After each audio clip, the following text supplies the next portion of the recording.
Hello everyone, my name is Suhani Shukla. Welcome to the first episode of my podcast. I am absolutely thrilled to start this journey with you all. For the first episode, we have incredibly inspiring guest who proves that patience and passion always pay off.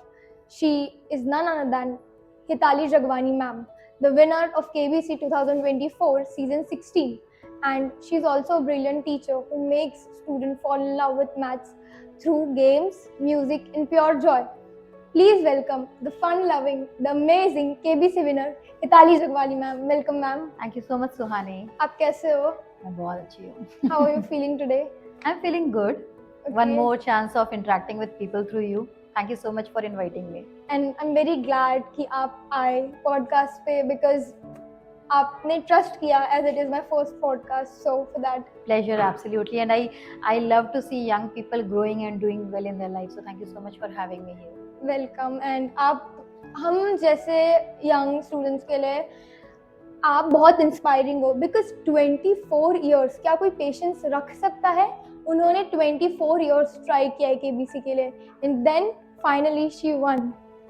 Yeah, that was thrilling experience for me as well. क्योंकि जब मैं खुद 12th standard में थी तब मैंने first time call लगाया था. तब हम लैंडलाइन से रजिस्ट्रेशन के क्वेश्चंस खेलते थे और मेरे बच्चे ने 12th का एग्जाम क्लियर किया और तब जाके मैं हॉट सीट पर पहुंची. तो सच में जर्नी बहुत लंबी थी. क्रेजी. I swear.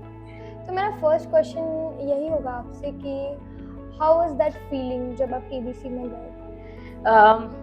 अभी मैं कह रही हूँ मेरी जर्नी 24 सालों की है, लेकिन शुरू में सिर्फ वो एक ना एक फैंटेसी होती थी. वो वाओ, एक ऐसा गेम शो आया है जहाँ लोग अमिताभ बच्चन से मिल सकते हैं. मैक्सिमम लोग वहाँ पैसा कमाने नहीं, अमिताभ सर से मिलने ही जाते हैं. और वो एक फैंटेसी होती थी, उनसे मिलना है, उनके सामने बैठना है, उनसे बातें करनी है, नेशनल टीवी पे आना है, कैमरे पे आना है.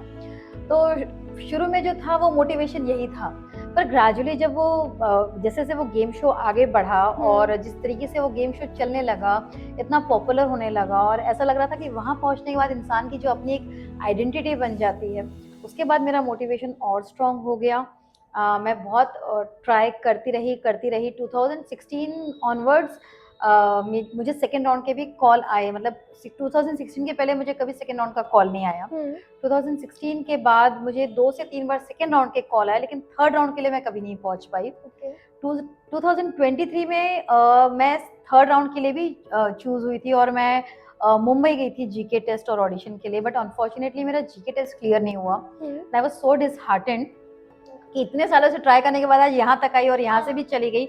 और फिर तो मुझे था कि अब अगले साल फिर से आना है और यहाँ तक पहुँचना है, क्योंकि सेकेंड थर्ड राउंड में आना भी इतना इजी नहीं होता है. बहुत लाखों लोगों में से कुछ हज़ार रजिस्ट्रेशन राउंड क्लियर करके ऑडिशंस तक पहुँचते हैं. उन हज़ारों में से कुछ 100 यानी कि 150 से 200 लोग फास्टेस्ट फिंगर फर्स्ट तक पहुँचते हैं. तो the journey was very difficult but so was my passion. It was very tough और मैंने इतने आसानी से छोड़ा नहीं. And that's why I am feeling so contented in life today, क्योंकि पता नहीं अब ऐसा है कि अब कुछ नहीं चाहिए, बस हो गया. जो सबसे बड़ा ड्रीम था वो फुलफिल हो गया. Determination is such a amazing thing because इतना पेशेंस होता नहीं है. हाँ, वो कहते हैं ना, आप पूरी शिद्दत से किसी चीज को, वो श्री शाहरुख खान जी ने बोला था वो शांति ओम में कि आप पूरी शिद्दत से किसी चीज को पाने की कोशिश करो तो सारी कायनात तुम्हें उससे मिलाने में लग जाती है. तो that's what happened with me. इतना मैनिफेस्ट किया मैंने 2024 में कि नहीं, I started visualising my self on hot seat. उनसे बात करनी है, क्या करना है, कैसा करना है, बहुत कुछ मैं देख रही थी ना, बस इमेजिनिंग. और मुझे पूरा बिलीव था कि मैं हूँ वहाँ पे. मुझे ये थॉट आया ही नहीं कि इस बार मैं सेलेक्ट नहीं होंगी. I think that help me a lot. I am feeling so happy about it today. Also आप प्लीज़ इनका एपिसोड देखिएगा, आपको उसमें पता चलेगा इनकी जो कम्युनिकेशन स्किल्स है वो इतनी अच्छी है. लाइक उस प्रेशर को हैंडल करना एंड उनके चेहरे पे हमेशा स्माइल थी through out the episode I saw. And आपका जो कॉन्फिडेंस था, आप ऐसे बात कर रहे थे सर से एंड बीच में आपने कोई वीडियो भी रिकॉर्ड किया था. I saw.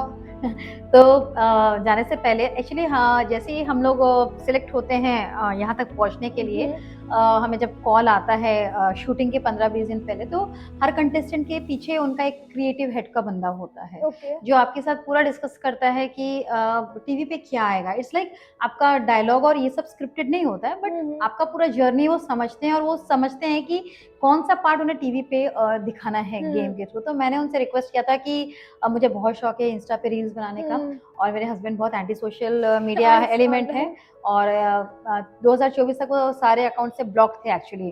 उन्हें मेरे सच था ये हाँ बात? हाँ एब्सोल्युटली ट्रू। और वहां से आने के बाद भी मैंने बिलीव कि तूने कुछ कर लिया है, एंड ही वाज लाइक अब मैं नहीं टोकूंगा कर, तो मैंने उन्हें अनब्लॉक किया। ओह तो माय गॉड, ये बहुत ही फनी बात है। मुझे सर के साथ एक वीडियो बनाना ही था, और ये सब प्लान था, मतलब मैं उनसे परमिशन लेके गई थी क्रिएटिव हेड से। सर भी ऐसे एकदम से उठ के कुछ भी नहीं करते कंटेस्टेंट के साथ, he should also be comfortable with whatever we are planning. तो यस, वो बहुत बड़ा ड्रीम था, उनके साथ मुझे डांस करने का मौका मिला। सर को मैंने गुलाब दिया, सर ने मुझे गुलाब दिया जाने से पहले, एंड वो मोमेंट जो था ना, वो एब्सोल्युटली क्या बोलूं, बहुत ही सुंदर मोमेंट था। मतलब ऐसा लगता है इससे अच्छा मोमेंट मेरी लाइफ में क्या ही आएगा। सो अभी आप क्या स्टेप बाय स्टेप बता सकते हो कि एक व्यूअर जो घर पर है और टीवी में देख रहे हैं केबीसी, वहां से तो हॉट सीट तक का जो जर्नी है वो किस तरह से होती है?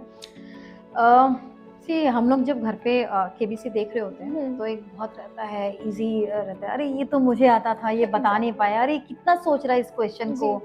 तो इतना आसान नहीं होता। पहली बात तो वहां तक पहुंचना बहुत मुश्किल है, वो जर्नी ही बहुत लेंदी होगी। Not just hard work, but I believe आपके आपके भगवान का, आपके ऑलमाइटी का आपके साथ आशीर्वाद होना बहुत जरूरी है, क्योंकि ये एक बहुत it's being fortunate. It's not just being you're a hard working person or something like that, but it's also important to be fortunate वहाँ तक पहुँचने के लिए। तो जर्नी इज वेरी डिफिकल्ट। और सबसे पहले मैं ये बताऊंगी कि केबीसी की जर्नी एक दिन की नहीं होती है। आप देखेंगे जो सबसे अच्छे कंटेस्टेंट्स होते हैं, जो बहुत दूर तक जाते हैं ना, 25 लाख 50 लाख 1 करोड़, इवन 7 करोड़ तक भी जो पहुँचे हैं, वो बहुत सालों से बहुत टफ प्रिपरेशन कर रहे होते हैं। तो एक दिन की जर्नी नहीं होती है। व्यूअर से वहां तक जाना आपको एक एक स्टेप बहुत अच्छे से करना पड़ता है। फॉर एग्जांपल, जब रजिस्ट्रेशन क्वेश्चंस आते हैं अप्रैल एंड में, मार्च एंड में, तो अब 24 घंटे का समय रहता है। एक क्वेश्चन आता है, आपको 24 घंटे के अंदर आंसर्स भेजने हैं। लोग गूगल करके भी आंसर भेज देते हैं, नहीं भी पता तो ठीक है, हु केयर्स। उस रजिस्ट्रेशन क्वेश्चन के लिए आई थिंक 50 से 60 लाख एंट्रीज उनके पास आती हैं। क्योंकि अगर मेरे पास 4 सिम होंगे और मैं बहुत पैशनेट हूँ, मैं हर एक सिम से उसका आंसर भेजूंगी। अच्छा, ऐसा भी होता है? बिल्कुल बिल्कुल। आप कितने भी नंबर, और लोग करते हैं, वो बहुत सारे सिम लेके अपने आप को रजिस्टर करते हैं, क्योंकि रैंडमाइजर के थ्रू उनमें से करेक्ट एंट्रीज सेलेक्ट होती हैं। तो सबसे बड़ा लक फैक्टर तो वही है कि इतने लाखों में से आपका नंबर ऊपर क्यों आएगा। तो जैसा कि मैंने उनके कंडीशंस में पढ़ा था, टर्म्स एंड कंडीशंस में जो सोनी लिव पे दिया हुआ था, कि इतने 50-60 लाख लोगों की एंट्रीज में से कुछ 32, 33, 34,000 लोगों के नंबर सेलेक्ट होते हैं सेकेंड राउंड के लिए। ओके, एंड ये पूरा कंप्यूटर बेस्ड होता है? पूरा कंप्यूटर बेस्ड होता है। तो शायद वहाँ पे first thing where my luck help me. या सेकेंड राउंड में उनकी तरफ से कॉल आता है, और आपको 2 क्वेश्चंस पूछे जाते हैं, 4 ऑप्शंस दिए जाते हैं, और हर क्वेश्चन को आंसर करने के लिए आपके पास सिर्फ 10 सेकंड रहते हैं। अब आप वहाँ पे गूगल नहीं कर सकते। कोई होगा बहुत स्मार्ट तो दूसरे फोन से फटाफट, लेकिन 10 सेकंड ही रहते हैं। एक बार क्वेश्चन आता है, आप आंसर नहीं देते, वो एक और बार पूछते हैं, फिर से 10 सेकंड देते हैं। हाँ, एक क्वेश्चन को वो 2 बार रिपीट करते हैं, और दोनों बार आपको 10-10 सेकंड का टाइम देते हैं। अगर आपने आंसर दिया राइट, रॉन्ग या नहीं दिया, तो सेकंड क्वेश्चन पे आ जाता है वो। अगर आपने दोनों करेक्ट आंसर किए, तो आपके चांसेस ज्यादा होते हैं थर्ड राउंड में जाने के लिए। और हर एक स्टेट से एक रिजर्वेशन होता है, एज के हिसाब से, जेंडर के हिसाब से। ठीक है, जैसे कि Maharashtra is entire Maharashtra except Mumbai, entire Maharashtra and Goa except Mumbai, क्योंकि मुंबई में ही बहुत ज्यादा क्राउड है। तो जितना पूरा महाराष्ट्र से एंट्रीज आएंगी, उसका तो शायद उनकी मुंबई से अकेले आ जाएगी। अच्छा, इसमें भी मेल के लिए एक परसेंटेज है, फीमेल्स के लिए एक परसेंटेज है। फीमेल्स के लिए भी 18 से 30, 30 से 50, 50 से ऊपर, हर एक के लिए एक परसेंटेज दिया हुआ है कि उस एज ग्रुप में से कितने परसेंट लोग सेलेक्ट होंगे। ओके, तो उसके बेसिस पर सेकेंड राउंड से हम आगे बढ़ते हैं, और उसके लिए चांसेस ये होने चाहिए कि आप दोनों क्वेश्चंस करेक्ट आंसर करिए। फॉर एग्जाम्पल मैंने ऐसा भी सुना है, क्योंकि मैं बहुत रिसर्च करके वहां तक पहुंची थी, मैं बहुत सारे लोगों को फॉलो कर करके, क्वेश्चंस कर करके, बहुत लोगों को टेलीग्राम पे ज्वाइन करके, even paid channels, paid subscriptions पे मैंने अपने आप को रजिस्टर करके काफी सारी इन्फॉर्मेशन निकाली थी, क्योंकि मुझे वो प्रोसेस क्रैक करना था, मुझे नहीं पता था। मिनी टेलीग्राम मैंने खुद पे करके काफी दिन तक सीखा था, खेला था, क्योंकि वो आपको जब तक उसका तरीका नहीं पता ना, आप सही अगर डायरेक्शन में कोशिश नहीं करे तो इट्स वेस्ट। तो जो पहले की मेरी जर्नी थी वो वही थी कि मुझे उसका प्रोसेस नहीं पता था, लेकिन जो पिछले कुछ सालों की जर्नी थी उसमें मैंने काफी प्रोसेस तो समझ लिया था कि कैसे आगे बढ़ना है। तो सेकेंड राउंड में भी अगर आप वो परसेंटेज जो मैंने बोला, एज और जेंडर का परसेंटेज क्राइटेरिया उनका अगर फुलफिल नहीं होता, तो इवन जिसका एक आंसर करेक्ट होता है वो शायद उनको भी कंसिडर कर लेते हैं। ओके, ठीक है, ये हो गया सेकेंड राउंड से। अब इसके बाद आपको आता है थर्ड राउंड का कॉल। अच्छा, जरूरी नहीं है कि आपके दोनों आंसर करेक्ट हैं तो आपको थर्ड राउंड का कॉल आएगा, क्योंकि 50 लाख लोगों में से कुछ 33,000 फॉर सेकेंड राउंड, 33,000 में से कुछ 6-7 हजार लोग फॉर थर्ड राउंड, जो कि मुंबई बुलाए गए थे। इस साल वो auditions I think Kolkata, Lucknow, Mumbai, जैसा मुझे उनके भी टीम के स्टेटस वगैरह पे दिख रहा है, अभी पूरे इंडिया में जाके ऑडिशंस कंडक्ट कर रहे हैं। थर्ड राउंड के लिए कुछ 6-7 हजार लोगों को कॉल आता है। प्रॉपर जीके टेस्ट होता है 20 मार्क्स का, एमसीक्यू क्वेश्चंस होते हैं, और उनकी टीम प्रोफेशनली उसको पूरा कंडक्ट करती है, ऐसा जैसे एग्जाम का एनवायरनमेंट होता है। You can not cheat, you can not talk, you have to and they give you 20 minutes for 20 questions, 1 minute for 1 question। या दैट्स ट्रू, जिसमें जीके और करंट अफेयर्स दोनों के क्वेश्चंस होते हैं। अब आप देखिए जीके बहुत वास्ट होता है, एग्जैक्टली, या एंड इवन करंट अफेयर में भी बहुत सारी इवेंट्स होते रहते हैं, आपको थरो प्रिपरेशन करके जाना पड़ता है। उसमें उनका एक कट ऑफ रहता है जो वो बताते नहीं है, लेकिन वो एक अच्छा खासा रहता है। समझिए 20 में से जो मेरे टाइम पे था वो आई थिंक वो 17-18 का तो रहा था। तो उतना कट ऑफ जो लोग क्लियर करके आते हैं उनको वो कैमरा ऑडिशन के लिए लेके जाते हैं। अच्छा, देन मतलब ये फोर्थ स्टेप हुई कैमरा ऑडिशन। हाँ, लाइक थर्ड स्टेप ही, हाँ फोर्थ स्टेप बोलिए, लेकिन जिनका जीके क्लियर नहीं हुआ वो उनको घर भेज दिया जाता है, और जिनका जीके क्लियर होता है उन्हें रुकाया जाता है। इनफैक्ट मैं रात को 7 बजे तो शायद मेरा नंबर आया था, और सुबह 8 बजे से मैं जाके लाइन पे लगी थी, क्योंकि आपको जो नंबर मिलता है उस हिसाब से आपकी एंट्रीज होती हैं, जीके टेस्ट होता है, और उस हिसाब से आपको ऑडिशन का नंबर आता है।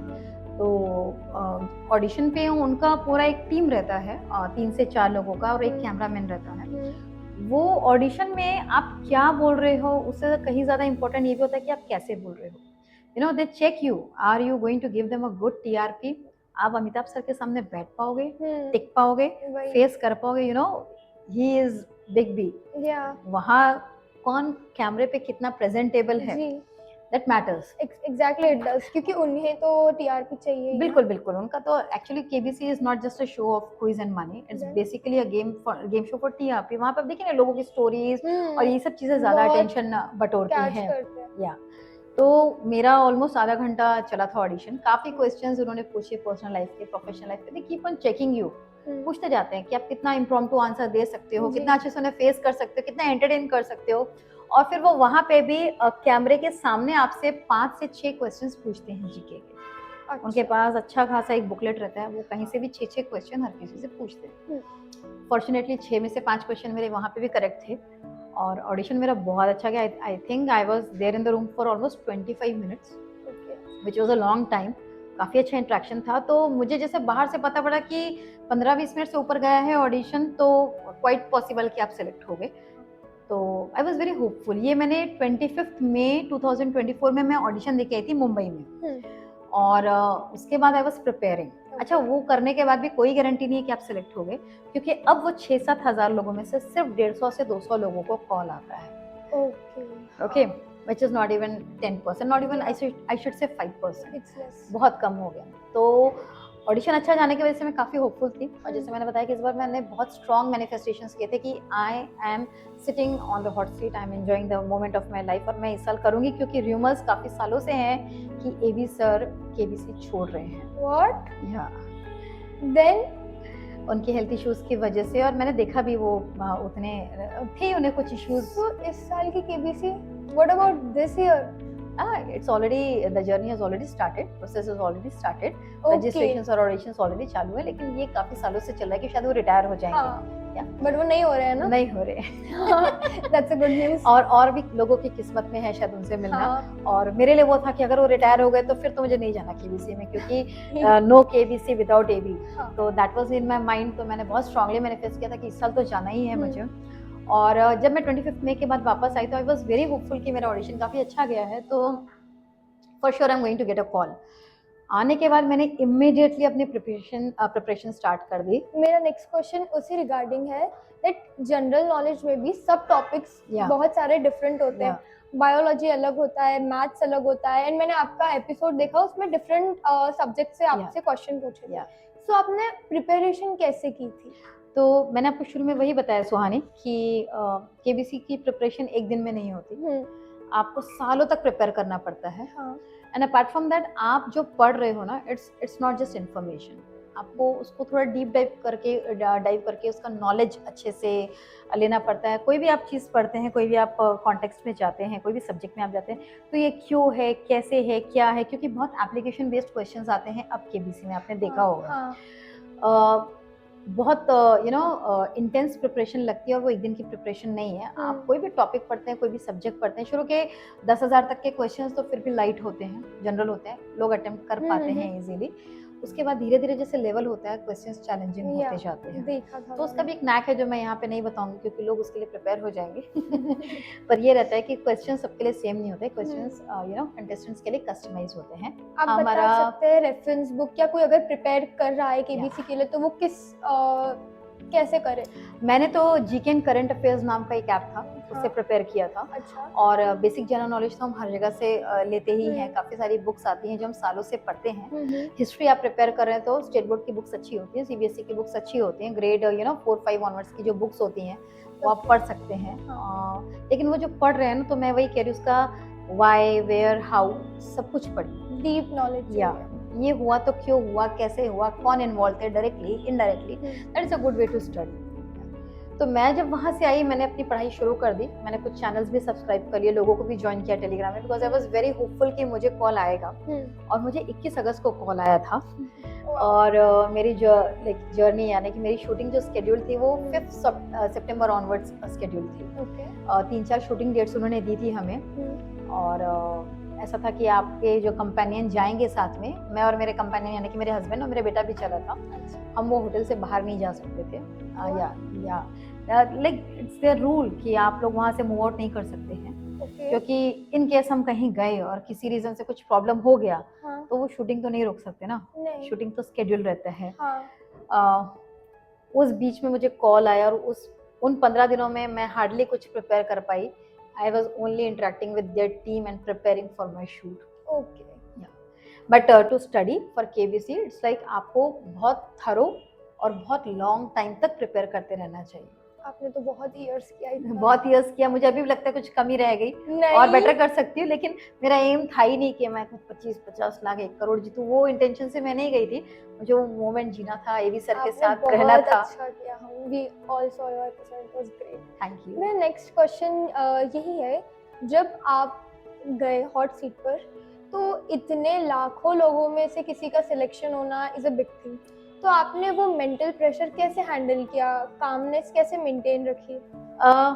सी अगर आप खुद ही कुछ चाह रहे हैं करना, तो आप ऑटोमेटिकली उसके लिए प्रिपेयर हो जाते हैं। मुझ पे किसी ने वो चीज़ थोपी नहीं थी। मैं बहुत ज़्यादा मेरे लिए बस एक वो था, बकेट लिस्ट में बहुत बड़ी चीज़ थी मेरी लाइफ की कि मुझे ये तो करना है अपनी लाइफ में। तो मैं बहुत सालों से खुद को प्रिपेयर कर रही थी, मैं जाऊंगी तो ये करूंगी, वो करूंगी, या ये रील बनानी है, ये आइडिया भी मेरे दिमाग में 2 सालों से था। तो टू बी ऑनेस्ट, मेरे पर कोई प्रेशर नहीं था। I just went there and I was myself. मैं जो थी मैं वही थी। I was not showing off anything. मेरा जो नेचुरली जो इमोशंस थे, जो भी एक्सप्रेशंस थे, वो सब अपने आप बाहर आ रहे थे। मुझे कुछ भी ऐसा सोचना नहीं पड़ रहा था, सिर्फ थोड़ा सा सोच समझ के बात करना पड़ता है एवी सर के सामने। कुछ चीज़ें हम उनके सामने बोल नहीं सकते, जैसे हमें बोला गया था कि बॉलीवुड वर्ड उन्हें पसंद नहीं है। अच्छा, हाँ, ये रियल है? हाँ, उनकी टीम ने मुझे बोला था कि एवी सर को बॉलीवुड वर्ड पसंद नहीं है, तो डोंट यूज दैट। और उसके अलावा भी ज़्यादा मस्ती के चक्कर में कुछ ज़्यादा बात हो जाए, वो सिर्फ उतना ध्यान रखना था मुझे। Otherwise, I had no pressure at all. I was very cool. मैंने बहुत enjoy किया since the first, moment. Yeah, बाकी pressure था, fastest finger first, अपने आप में बहुत बड़ा pressure होता है। आपने देखा होगा कि जो सबसे पहला क्वेश्चन था जो कि 14 अक्टूबर को आया था टीवी पे, हाँ जिस दिन हमारा इंट्रोडक्शन भी हुआ था, पहला ही क्वेश्चन था जिसमें हम सिर्फ 2 लोगों ने करेक्ट आंसर दिया था, मैंने हाँ और मेरी को कंटेस्टेंट मानसी जी। लहरू ने। और कुछ 1 सेकंड से मैं या आधे पौन सेकंड से मैं पीछे रह गई थी, otherwise I would have been the first contestant to be on the hot seat for that week. इतना प्रेशर रहता है एक एक आधे आधे सेकंड का। वही, बिकॉज टाइम बाउंड है ना या गेम, इसीलिए। या टाइम बाउंड है, और ये भी समझना पड़ता है कि जिस तरीके से मैं आई हूँ लाखों लोगों में से, बाकी 9 भी वैसे ही आए हैं। तो बहुत टक्कर तो Competition बराबरी की रहेगा। थी, हाँ टक्कर तो बराबरी की थी। और अगर वो चांस भगवान नहीं करे निकल जाता है, तो फिर वहां तक पहुंचेंगे नहीं पहुंचेंगे, कब पहुंचेंगे, कोई गारंटी नहीं है। तो आप नर्वस नहीं थे? लाइक आपका स्टेट क्या था उस टाइम जब आप गेम में थे? पहला क्वेश्चन मैं 1 सेकंड से रह गया, I said okay I played well, अभी और अच्छा करूंगी। सेकंड में भी वैसे ही हुआ, मैं कुछ आधे 1 सेकंड से मैं सेकंड हो गई फिर से। हाँ थर्ड क्वेश्चन तो ऐसा हो गया कि मैंने सही लगाया और घबराहट में मैंने उसको वापस खेल के गलत लगा दिया, मतलब मैंने सही आंसर को गलत लॉक हाँ, कर दिया हाँ। इस टाइप से, क्योंकि तब मैं प्रेशर में आ गई थी। जैसे जैसे कंटेस्टेंट्स आगे जा रहे थे हाँ वैसे वैसे प्रेशर बढ़ जाता है, क्योंकि जी। एट द एंड हमें 4 ही एपिसोड मिलते हैं। या और पहली कंटेस्टेंट थी मानसी, वो 12.5 लाख तक खेल गई। दूसरा कंटेस्टेंट था प्रशांत, वो 25 लाख तक खेल गया। तीसरा भी आ गया बच्चू संतरा, वो तो खैर 1.60 पे निकल गया। अब हम लोग बचे थे 7 लोग, और हाँ। एपिसोड बचे थे लगभग 2.5। तो 2.5 एपिसोड में 7 लोगों को आगे जाना, it was not even 2.5, I should say 2 he episode दो बाकी थे। कंसिडर कर लेते हैं। 2 ही करते हैं, क्योंकि ट्यूसडे तक तो वो ही चले गए। तो हाँ 2 एपिसोड में हम 7 लोग, अब प्रेशर बहुत ज़्यादा था। और आई वाज लाइक कि जाना ही है, जाना ही है। And that was the moment when I cracked it, और थर्ड एपिसोड में मैं पहुंच गई। आई एम ग्रेटफुल कि मैं थर्ड एपिसोड में पहुंची, क्योंकि मुझे पहले 2 एपिसोड में बाकी को कंटेस्टेंट्स का गेम देखने का मौका मिल गया, कहाँ वो मिस्टेक्स कर रहे थे और कहाँ कैसे खेलना, एक स्ट्रैटेजी। वहाँ बैठने के बाद आपको बहुत स्ट्रैटेजाइज करके खेलना पड़ता है। It's not just a question answer game, you know, जी। कैसे खेलें, क्योंकि एक wrong moment and you're out. और जो एक बार हॉट सीट से होके चला गया, चाहे वो 0 पे आउट होके जाएगा, वो दोबारा हॉट सीट पे नहीं जाएगा। ये उनका रूल होता है। They never allow the contestant to appear again. तो फिर से वो लोग ऑडिशंस में नहीं आ चाहे सकते मैं ना? 0 पे आउट होके आती ना, मुझे कभी मौका नहीं मिलता वहां जाने का। You have to be very cool. आपको अपना माइंड पे बहुत कंट्रोल रख के, आपने देखा होगा काफी कंटेस्टेंट्स हड़बड़ी में खेल के आउट होके आ जाते हैं, और एंशियस हो जाएगा हो पर्सन जाता है। उस प्रेशर में, क्योंकि टेलीविजन आपको वॉच कर रहा है, तो सब मेरे देख जो रहे हैं। टेलीग्राम चैनल्स थे ना, उन्होंने मुझे प्रिपेयर करने में काफी हेल्प की थी। पास्ट कंटेस्टेंट्स जो रहते हैं ना केबीसी के, वही लोग अपने चैनल्स चलाते हैं यूट्यूब पे, टेलीग्राम पे। दो वी पे फॉर इट, बट ठीक है, हमें गाइडेंस मिल जाता है, और वो साथ साथ में हमें गाइड भी करते हैं वहाँ कैसे अपने आप को अपना प्रेजेंट कामनेस मेंटेन करना। प्रेजेंट तो ठीक है, लेकिन वो खेलने का जो तरीका होता है कि don't lose your patience over there, या हड़बड़ी मत करिए, सोच समझ के खेलिए। नहीं आ रहा है तो लाइफलाइन ले लीजिए, क्योंकि वहाँ रहना ज्यादा इंपॉर्टेंट है। कुछ लोग होते हैं लाइफलाइन बचाने के चक्कर में आउट ही हो जाते हैं, या तुक्के लगा देते हैं। प्रेशर तो रहता है। इट्स नॉट लाइक कि आप एकदम आराम से खेलते हो, प्रेशर तो रहता है। क्या ये हमने सुना है, अभी we don't know that audience answer करती है कभी कभी ऐसे बैक से कि this is answer, is it true? Not at all. In fact हमारे जो कंपेनियन रहते हैं, जैसे आपने देखा होगा जो कंटेस्टेंट के कंपेनियन रहते हैं वो पीछे रहते हैं। हाँ। हम जितने भी कंटेस्टेंट थे 10, हम सबके कंपेनियन जो भी घर वाले थे वो हमारे पीछे बैठते हैं। देखा था। एबी सर की आंखें उनकी तरफ रहती है, तो फैमिली तो हेल्प कर नहीं सकती है। ओके, सो वो स्ट्रिक्टनेस मेंटेन करते हैं? ऑफ कोर्स उनकी टीम बहुत प्रोफेशनल है। सेट पे भी उनकी टीम चारों तरफ रहती है। और जैसी ऑडियंस आती है शुरू में, पहले सबसे पहले ऑडियंस को सेट किया जाता है, और उन्हें अच्छे खासे इंस्ट्रक्शंस दिए जाते हैं कि एबी सर का एंट्री होगा तो उन्हें चीयर करना है, क्योंकि उसके पहले वो म्यूजिक बजाते हैं, ऑडियंस डांस कर रही होती है, फिर एबी सर की एंट्री होती है। उन्हें सारे इंस्ट्रक्शंस दे दिए जाते हैं, और उन्हें स्ट्रिक्टली बोला जाता है कि they are not allowed to speak, they are not allowed to answer, even कितना कैसे इंटरेक्ट करना है, उनके लिए स्ट्रिक्ट इंस्ट्रक्शंस रहते हैं। बहुत बार बताया जाता है, लेकिन ऐसा कभी हुआ नहीं है कि किसी ने आंसर बताया है। फॉरेन का जो हुआ था who wants to be millionaire, वहाँ पे एक बार ऐसा इंसिडेंस हुआ था कि उन्हें कोई खास के कुछ इशारे करा था, लेकिन अपने इंडियन शो में तो ये कभी नहीं। मतलब डिसिप्लिन होता है, बिल्कुल, they are very strict. Okay, next question मेरा ये है, आप टीचर भी हो एंड आप बहुत, आपकी वाइब पॉजिटिव एंड बबली है, सो आपका पर्सपेक्टिव क्या है क्लासरूम का जो पॉजिटिव एनवायरनमेंट रहता है उससे स्टूडेंट्स पर क्या असर होता है, या क्लासरूम का एनवायरनमेंट किस तरह से होना चाहिए आपके पर्सपेक्टिव में? सी टीचिंग इज नॉट जस्ट कि टीचर बोल रही है और बच्चा सुन रहा है, this is not called teaching. अगर मैंने पढ़ाया और बच्चे ने वो रिसीव नहीं किया तो मेरा पढ़ाना वेस्ट हो गया, दैट इज़ नॉट टीचिंग। और कुछ रिसीव करने के लिए वो पॉजिटिविटी रखना, या वो एक होता है ना वो माइंडसेट बच्चों का रखना कि हाँ हमें सीखना है, वो एनवायरनमेंट देना बच्चों को बहुत ज़रूरी होता है।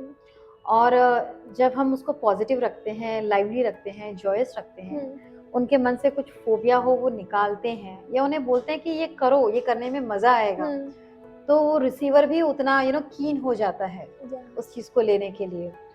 तो पॉजिटिव माइंडसेट और पॉजिटिव एनवायरनमेंट तो की है टीचिंग का।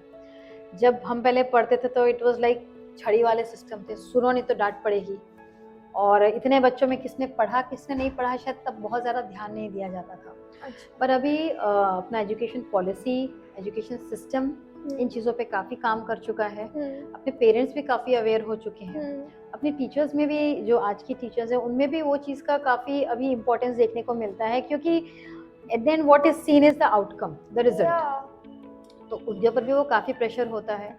मैं इस प्रोफेशन में अपने पैशन से आई, मुझे बच्चों को सिखाना अच्छा लगता था, और जो मेरा नेचुरल, जो मेरा like the way I am, I bring it to my students, we enjoy, we dance, we students sing. बहुत लकी होंगे that they got teacher like you, and even I am lucky कि मुझे अच्छे students मिले हैं who are keen to learn. But positive environment रखना मुझे लगता है सबसे इम्पोर्टेंट है टीचिंग में, चाहे वो स्कूल में हो, कॉलेजेस में हो, ट्यूशन्स में हो, चाहे घर पे हो, इवन पेरेंट्स भी पढ़ा रहे हैं बच्चों को। क्योंकि अगर बच्चा पढ़ना ही नहीं चाहता, इंटरेस्ट ही नहीं लेगा, तो आप उसको मारेंगे, कूटेंगे, डांटेंगे, कुछ भी करेंगे, वो नहीं पढ़ेगा, उसे नहीं समझेगा, एंजॉय नहीं करेगा, वो रिसीव नहीं करेगा। तो इस टाइप का एनवायरनमेंट रखना बहुत इम्पोर्टेंट है। सभी टीचर्स तो अपने आप में बहुत अच्छे होते हैं, सभी का एक वे होता है, पर आपका ओपिनियन क्या है कि एक टीचर को किस तरह से होना चाहिए? आई डोंट थिंक कि कुछ एक 25 ईयर से इस फील्ड में, लाइक टीचिंग में मैं पिछले 9 सालों से हूँ। ओके, सॉरी 9 सालों से भी, पर मैंने आपके वीडियोस देखे स्टूडेंट्स के, एंड आप कैम्ब्रिज बोर्ड में हो, सो कुछ तो होगा ओपिनियन कि किस तरह से एक टीचर को होना चाहिए। हमारे स्कूल का एनवायरनमेंट भी काफ़ी पॉजिटिव है। हम लोग लाइक एक चीज़ इम्पोर्टेंट मानते हैं कि teacher should be approachable. I totally agree. वो डर के माहौल में पढ़ाना हम लोगों का कल्चर नहीं है। एक्चुअली तो आप एजुकेशन पॉलिसी भी ऐसा नहीं बोलती। आप अप्रोचेबल होने चाहिए, बच्चा आपके पास आ सके, आपसे बात कर सके, आपसे पूछ सके। और एक टीचर, मेरे हिसाब से एक टीचर, अच्छी टीचर वो होती है जो अपने बच्चों का सिर्फ एकेडमिक्स नहीं, उसका ओवरऑल बिहेवियर समझे, पूरी पर्सनालिटी पे काम करे, या बच्चों का EQ बनाने में या संभालने में टीचर का बहुत इंपॉर्टेंट रोल होता है। See, schools and education system is not just meant for academics and learning subjects and all, और इंफॉर्मेशन गूगल पे भी होती है। हम स्कूल बच्चों को भेजते हैं उनके होलिस्टिक डेवलपमेंट के लिए। बच्चों का पूरा डेवलपमेंट होना चाहिए, mental, emotional, psychological, apart from education. तो एक टीचर जो बच्चे को ये सब अचीव करने में हेल्प करती है, मेरे हिसाब से वो बेस्ट टीचर होती है। अगर आपका स्टूडेंट आपसे बात नहीं कर सकता, आप पे भरोसा नहीं कर सकता, आपसे डरता है, और नहीं, वो इट्स लाइक मेरे हिसाब से वो रिजेक्शन है। जो डाउट नहीं पूछ पाते हैं टीचर से, कि लगता है हार्ड है, डाउट वोंट गेट सॉल्व्ड, वही कह रहे हो ना, वो टीचर्स अप्रोचेबल होने चाहिए। अब मुझे लगता है अगर बच्चा आपके साथ वो कनेक्शन नहीं है, वो बॉन्ड नहीं है, आपको ट्रस्ट नहीं करता, अगर बच्चे को लगता है मैं जाऊंगा तो क्या ही होगा, मुझे तो कुछ हेल्प नहीं मिलेगी, मेरे लिए वो रिजेक्शन है ना। Nobody feels good to be rejected. तो I am not that kind of teacher, because I love my students. और मेरा मेन पर्पस ये रहता है कि मेरा जो भी टैलेंट है या मेरे अंदर जो भी क्वालिटीज हैं, जब वो बच्चा परफॉर्म करेगा, वो रिफ्लेक्शन है मेरी क्वालिटीज का, नॉट जस्ट मी।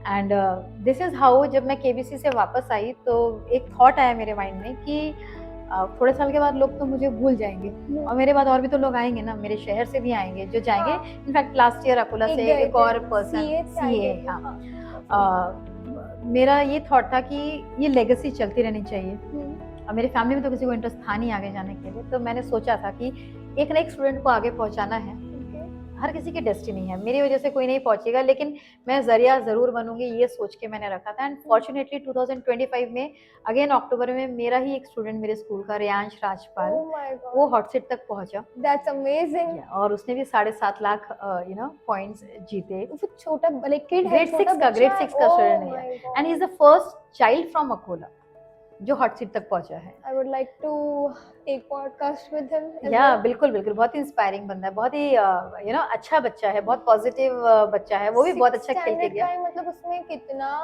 डिटर्मिनेशन होगा बिल्कुल प्रिपरेशन के लिए। He is a hard working boy. और जब केबीसी के रजिस्ट्रेशंस ओपन हुए थे बच्चों हाँ, के लिए, हाँ। तो मैं हर एक क्लास में जा जाके बोल के आई थी बच्चों को कि खेलो, ऐसा खेलना है, सारे आंसर्स भेजोगे। तो कुछ बच्चे थे जिन्होंने उस चीज को सीरियसली लिया, Yeah. But this boy keep on Coming kept to on you. Coming to me जी। कि मैम कैसे करना है, मुझे हाँ। बताओ, मुझे बताओ। और फिर हमारे स्कूल से भी 3 बच्चे सिलेक्ट हुए थे ऑडिशन राउंड के लिए। Okay. उसमें से ये बच्चा हॉट सीट पे भी पहुंच गया और इसने अकोला में अलग हिस्ट्री So सेट कर दी। amazing, जी। तो उस बच्चे में भी काफी डेडिकेशन था, पैशन था, वो काफी हार्ड वर्किंग था। ठीक है, मैंने उसको गाइड किया स्क्रैच से everything, but it was his destiny, his hard work. तो पैशन रहा, डेडिकेशन रहा, तो आप पहुंच सकते हैं वहां तक। एंड आपके जैसे टीचर है एंड उस बच्चे का भी सीखने की इच्छा, सो बिल्कुल ये दोनों रीजन से हो ही गया। It was all his luck और हार्ड वर्क। जी। हम सिर्फ एक जरिया बन गया। अब मुझे एक सुकून रहेगा, चलो ठीक है, मैं तो फर्स्ट टीचर स्टूडेंट डुओ या जो वहां तक पहुंचे साथ में, और कॉन्जिक्यूटिव ईयर्स में पहुंचे। 24 में मैं गई, 25 में वो आया। और एंड आई गेस आप भी अकोला, आपसे पहले मैंने नहीं देखा किसी को अकोला। नहीं, एक लेडी है जो कि गई थी, उनके हाँ। हस्बैंड शायद ऑटो रिक्शा ड्राइवर हैं। काफी वो इतना प्रिविलेज्ड फैमिली से नहीं थी, but I think Shilpa Meshram उनका नाम है। 12.5 लाख जीते थे उन्होंने और बहुत अच्छा गेम Wow. खेल के आई थी। काफी down to earth humble lady थी। I was so happy. जब तक मैं आई तब तक मुझे भी नहीं पता था कि वो अकोला से कोई और गया। मेरे दिमाग में भी ये था कि शायद मैं फर्स्ट हूँ। जी। फिर मैंने उनका भी गेम देखा था, काफी अच्छा खेल के आई। Okay. आपके पहले गए थे? मेरे से 1-2 साल पहले जाके आए थे। There are very less people. या very less people so far, but अभी अकोला भी आगे बढ़ रहा है और मुझे बहुत खुशी होगी अगर मैं किसी को हेल्प कर पाऊंगी, गाइड कर पाऊंगी Yeah. वहां तक जाने के लिए। और मैं चाहती हूँ अब कोई यंग स्टूडेंट्स वगैरह भी वहां तक जाएं। आप प्लीज आपके चैनल के बारे में भी बता दीजिए, so that if somebody wants to know कि किस तरह से जर्नी है या आप उनकी हेल्प कर पाए तो आपको रीच आउट कर सकते हैं। Yeah, my channel is with the name Hustling Hitali ji. on YouTube and I'm approachable. मैं किसी को भी गाइडेंस देना पसंद करूंगी और मुझे बहुत खुशी होगी कि मेरे शहर के लोग वहां तक पहुंचे, अकोला का नाम फिर से शाइन हो। हाँ। क्योंकि अब 2-3 बार एबी सर के मुंह से अकोला महाराष्ट्र सुन के बड़ा अच्छा लगा मुझे। हाँ, क्योंकि विदर्भ इतना वो साइड फेमस, विदर्भ में भी अकोला वो साइड इतना फेमस है नहीं। मेरे को- अमरावती के पास में है, हाँ, नागपुर से इतना दूर वही, है। मुझे भी ऐसा ही लेकिन होता नहीं, मुझे बहुत खुशी हुई कि हम लोग वहाँ पहुंचे। और अभी और भी गेम शोज आ रहे हैं। उसके बाद मैंने व्हील ऑफ फॉर्च्यून के लिए भी मुझे अप्रोच किया गया था। मेरा टेस्ट भी हुआ था ऑनलाइन, है। वो भी मैंने क्लियर किया था। बट फिर बाद में शायद ऐसा था कि मैं ऑलरेडी हॉट सीट तक जाकर आई हूँ, तो again I am not allowed to participate in any game show on Sony TV. Okay. नहीं तो, लेकिन एक ये फायदा होता है कि अब हमारा प्रोफाइल सर्कुलेट होता रहता है कास्टिंग हाँ, वालों के हाँ। पास। उसके बाद अभी एक और शो चालू है, वो हाउसवाइफ्स के लिए, उसके लिए भी मेरा वीडियो वगैरह मंगवाया उन्होंने। फिर अल्टीमेटली सब वही बोल के मना कर दिया कि आप हॉट सीट तक जाके आए हैं, तो मे भी। आपको एक्टिंग भी पसंद है ना, आपने सीखी हाँ, है, मैंने- आई गॉट टू नो। मुझे ड्रामेटिक्स बहुत पसंद है। मैंने बचपन में भी काफी सीखा था, थिएटर बहुत हाँ। किया हुआ है मैंने। और 2021 में मैंने थिएटर प्रोफेशनल्स ग्रुप है नेशनल लेवल पे, एक बहुत अच्छा ग्रुप है, आप सर्च कर सकते हैं। I think they based in Mumbai somewhere, okay. I don't remember exactly, क्योंकि हमने ऑनलाइन लिया था कोविड टाइम पे। हाँ। और अभी मैंने लास्ट मंथ सौरभ सचदेवा जो बॉलीवुड एक्टर हैं, एनिमल मूवी में भी थे वो, बॉबी देओल के जी, भाई जी, बनते हैं, पुष्पा मूवी जी, में भी थे, काफी रिनाउंड एक्टर है। उनसे मैंने एक्टिंग का क्लास लिया था, ऑनलाइन या ऑफलाइन? ऑनलाइन ही लिया था, लेकिन अभी तक वो कोर्स चालू है, 1 महीने का है। And we are learning every day. Sir खुद आते हैं सिखाने। ओके। या 3-4 सेशंस थे ऑनलाइन। अब उन्होंने अपना कोर्स दिया है और अब वो एंड में आएंगे हमसे फिर से बात करने। ओके। और वो अपने पैशन को आगे ले जाने के लिए मैंने लास्ट मंथ एक सेशन भी लिया था, 12 डेज का वर्कशॉप भी लिया था बच्चों के लिए, अकोला में? अकोला में लिया था। अरे वाओ। ऑलमोस्ट 10-12 किड्स थे। हमने हाँ। बहुत ही अच्छा किया। ऐसे बच्चे थे जो आके ज़्यादा ओपन अप भी नहीं हो रहे थे, बात भी नहीं कर रहे थे, लेकिन आखिरी में हमने एक शॉर्ट मूवी बनाई है उनकी 9 मिनट्स की, या 9 मिनट्स की हमने मूवी बनाई है, वो भी हमने यूट्यूब पे अपलोड की है, मेरे चैनल पे आपको मिल जाएगी। बिल्कुल बिल्कुल, so that people या can see that. तो बच्चों ने वो भी बहुत अच्छा परफॉर्म किया है। आपको It's देख so amazing. और अब इसका सीजन 2.0 मेरा नेक्स्ट वीक शेड्यूल्ड है। हाँ. या आई हैव मोर रजिस्ट्रेशन, या और इसके बाद मैं फीमेल्स के लिए लेने वाली हूँ एक वर्कशॉप, क्योंकि जो मैंने अभी सौरभ सर से सीखा वो नेक्स्ट लेवल है। हाँ. और कॉलेज गोइंग स्टूडेंट्स का एक मैं 10-12 बच्चों का बैच लेने का प्लान कर रही हूँ, हाउसवाइफ्स और फीमेल्स और वर्किंग प्रोफेशनल्स का, क्योंकि acting is all together a different skill. It's not just coming on stage and delivering a few dialogues, you know, it's much more, जो मैं सीख रही थी अभी।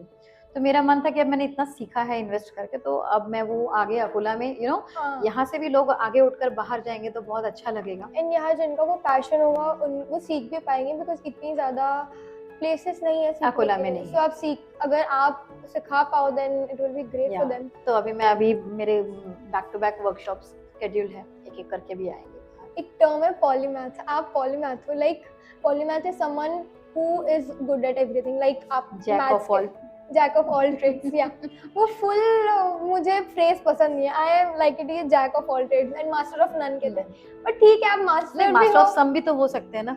ओह my god, exactly, will change it, master of some. Master of some. आप maths के teacher भी हो, आपको एक्टिंग भी पसंद है, आपका मैंने डांस का वीडियो भी देखा था। डांस में ट्रेन डांसर हूं, मैंने कथक भी सीखा हुआ है। या मैं ट्रेन डांसर। सी कॉन्वर्सेशन में हम जैसे आगे जाते जा रहे हैं, हमको न्यू चीजें पता चलती जा रही है। मेरा अनदर क्वेश्चन ये है कि आप इतने बबली एंड पॉजिटिव कैसे हो, बिकॉज सभी के लाइफ में अभी स्ट्रेस एंड अदर थिंग्स बहुत ज़्यादा होती है, पर वो होने के बावजूद भी आप इस तरह से अपना माइंडसेट रख पा रहे हो, it's a very great thing and सभी नहीं कर पा रहे हैं आजकल वैसे तो। एंड हमारे जेनजीज को तो ये चाहिए ही चाहिए टिप्स की कैसे। See don't expect a lot from yourself. Okay, don't expect a lot from others also, better don't expect from others, पर खुद से भी बहुत ज्यादा एक्सपेक्ट मत करो। जितना करो उसका बेंचमार्क हाई रखो। हर चीज यू नो इम्पोर्टेंट नहीं है लाइफ में पीछे लगने के लिए। कुछ सिलेक्टिव चीजें रखो जो करनी है और उसके लिए अपना 100% दो, बट ऑल्सो बी प्रिपेयर्ड कि in case you don't achieve that, what is the other way to move out, you know. कुछ चीजें लेट गो करने भी आनी चाहिए। मैं देख रही हूँ अभी आज की जनरेशन में, ठीक है मैं मानती हूँ कंपटीशन बहुत है, बट इट्स नॉट लाइक कि आप नहीं कर पाए तो आप फेल हो गए। It will lead you to another, you know, road. आपको कुछ और अच्छा मिल जाएगा। कहते हैं ना, मन का हुआ तो अच्छा और नहीं हुआ तो और अच्छा जी। फिर वो उनके मन का होता है, तो वो माइंडसेट से अगर आप रहोगे ना, तो will be happy in all the situations. और जस्ट एंजॉय योर लाइफ, बहुत मुश्किल से मिलती है या तो जितनी है उसको अच्छे से रहो, अच्छे से जियो, पॉजिटिव रहो, चीज़ों में अच्छा ही देखो, you know, don't keep on looking for black dot on a white paper all the time. वो वाला माइंडसेट साइड में रखो तो अपने आप चीज़ों में अच्छाई दिखेगी। ऐसा नहीं है कि मैं कभी नेगेटिव माइंडसेट नहीं होता, यार गुस्सा नहीं, मुझे भी गुस्सा आता है negative, but then I move on because I have other important things to do in life. मुझे पता है मेरी बकेट लिस्ट में क्या क्या है, और कभी कभी कुछ चीज़ें पाने के लिए कुछ छोड़ना पड़ता है। तो मुझे लगता है कि ठीक है, जो मेरा लॉन्ग टर्म एम है, लॉन्ग टर्म ऑब्जेक्टिव है, मैं उस पर फोकस रहना ज़्यादा पसंद करती हूँ। फिर छोटी छोटी चीज़ें कभी पकड़ के भी रखती हूँ, लेकिन इवेंचुअली यू नो छोड़ देती हूँ। That is a good way to live life. और अगर आप ऐसा करोगे तो आप अपने आप पॉजिटिव हो जाओगे, आप अपने आप लाइफ को एंजॉय करना सीख जाओ जी। Thank you so much ma'am for your time. I am so glad आपने आपकी जर्नी शेयर की। It was so inspiring. आपका पेशेंस हमने सीखा, आपका पॉजिटिव ऑरा जो है वो बहुत ही अच्छा है, I must say, and your students are so lucky to have teacher like you. Thank you so much for having me here. I wish हम फ्यूचर में ऐसे और कॉन्वर्सेशंस करें। I am looking forward to meet you again. Thank you so much. And आपसे इस conversation के through and इसके पहले एंड बाद में भी मैंने बहुत कुछ सीखा, so for that I am very thankful. If you like this video, please subscribe the roads beyond ordinary, this is the name of my channel, and do follow it on other social media apps as well. I'll share the link in description box.